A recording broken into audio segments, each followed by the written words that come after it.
Hello, welcome back to Hardy Life Outdoors. I'm Jason. I'm down here in Southeast Ohio at the Lazy H, and you can see in the background the darn barn. If you haven't seen those stories of that, check them out.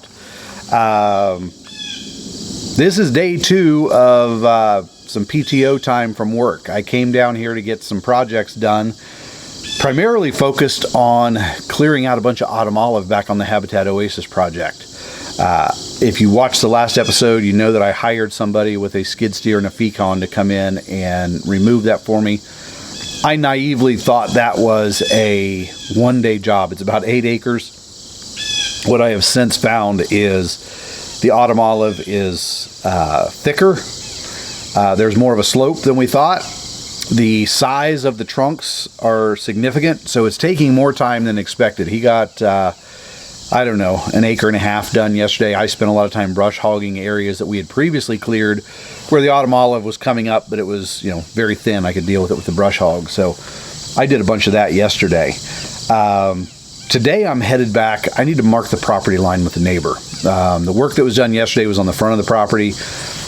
The area he was working, he was going to hit our trees and woods before he got to the neighbor's property. So I wasn't worried about him getting over onto the neighbor and possibly removing any vegetation there. So I'm going to go out before he gets to the back portion of the property, do some marking, some flags, and just make sure that when he gets there, he doesn't have to worry about accidentally getting on the neighbor's property, and keep those neighbor relations good. So I'm going to head back, and I'll take you back there, kind of show you what we're dealing with. It's pretty thick, and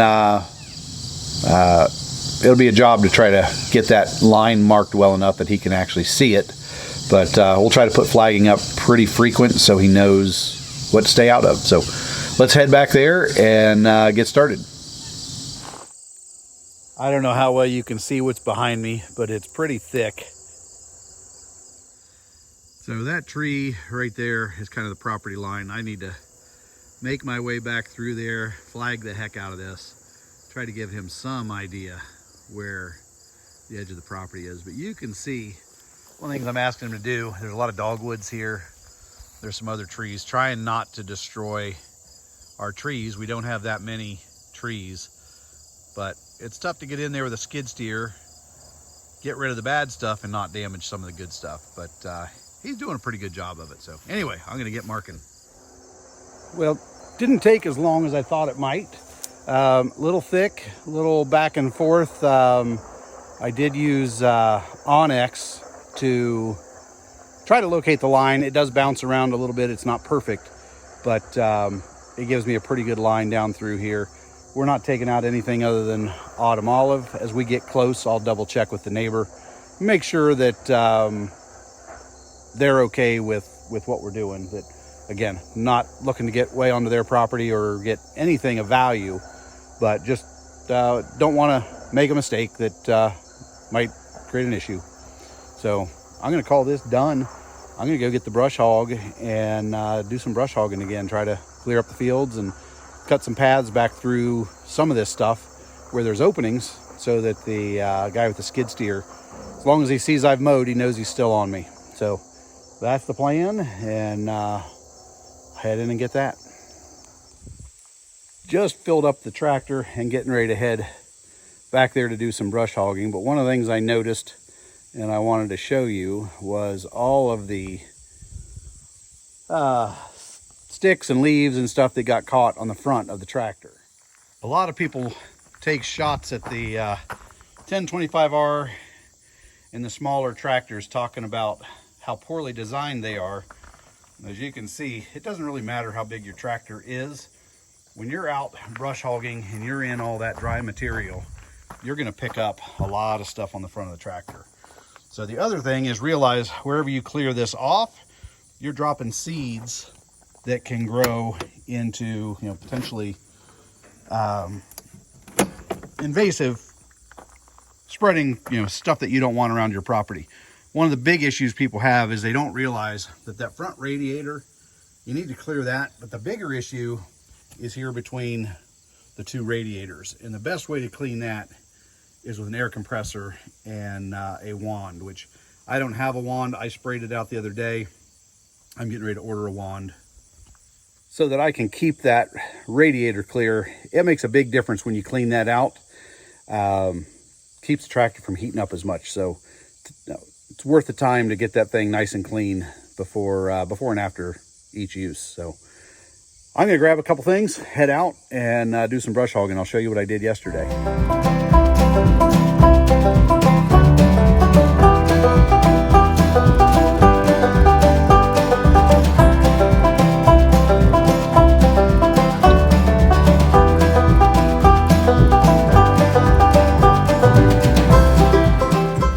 Installed this culvert and small head wall. I think it's got about a 36-inch culvert.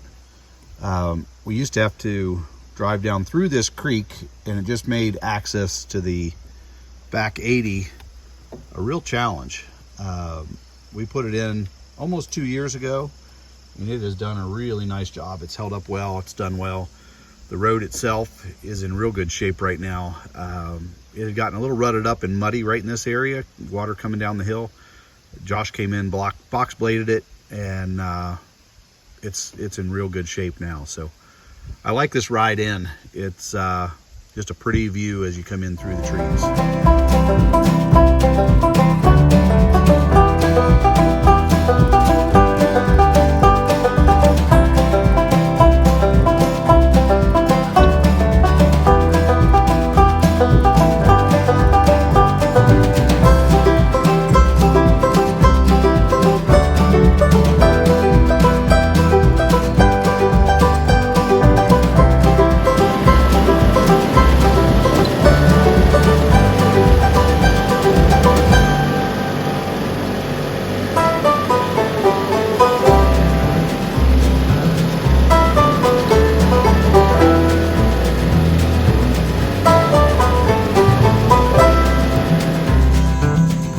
So this is where I was working yesterday. He's just over the hill, and basically what I was doing, I mowed this field, knocked down any young autumn olive that was coming up that I could deal with a brush hog. So got it knocked back. I'm going to continue to mow this field just to get it all mowed nice and clean, so when I have USDA out, the whole place has been touched. Other thing I'm going to do is cut some trails back through over here. There's some areas where I can wind the tractor back through, as long as the guy running the skid steer sees where I've mowed and has those paths close by. He will know that he's still on our property. So property ends over there by the pines. It's not hard to know as you're getting close to the neighbor, but the line is kind of weird, so that's why I marked it this morning. But it's a pretty clear line with the pine trees. If you know, don't go all the way to the pines, but when you're close to the line. So other thing, I met with Jake this morning as he was getting ready to start work, and yesterday when I was out here, I was watching him work, or I guess I was brush hogging up on the hill, and I looked around and I saw him shoot a piece of wood out of that skid steer, and it went several hundred feet. So I decided he's got enough on his mind doing his job. He doesn't need to worry about where I am. So I put some distance between he and I, so that I'm not in a spot where he might throw stuff my direction, and he doesn't have to worry about me. So let's get brush hogging and show you what it looks like when it's done. It has been a great day in Southeast Ohio. Day 2 of using the mulcher to clear autumn olive, and while he was doing that, I did a bunch of brush hogging. So very pleased with what he has gotten done in 2 days. He's coming back tomorrow for a third day. I won't be here for that, but real happy with what I got done with the autumn olive. Some brush hogging, some maintenance of stuff we've done that we've removed in the past where it's grown back. So a lot of luck there. So when I look at what he did, the best phrase I can think of to describe what it looks like is, I keep thinking scorched earth, that there is nothing. He has wiped it out. When I talked to him, he said he really hasn't disturb the soil that much. It's mostly mulch that's just everywhere. I'm sure there's some soil that's been disturbed, but it's just covered in mulch. So I'm going to send up Brutus again, get one last look at it today, and at the same time I'll show you where I was working. But let me get Brutus in the air, show you what's going on, and we'll wrap things up for today. So wrap it up in a minute. Talk to you soon.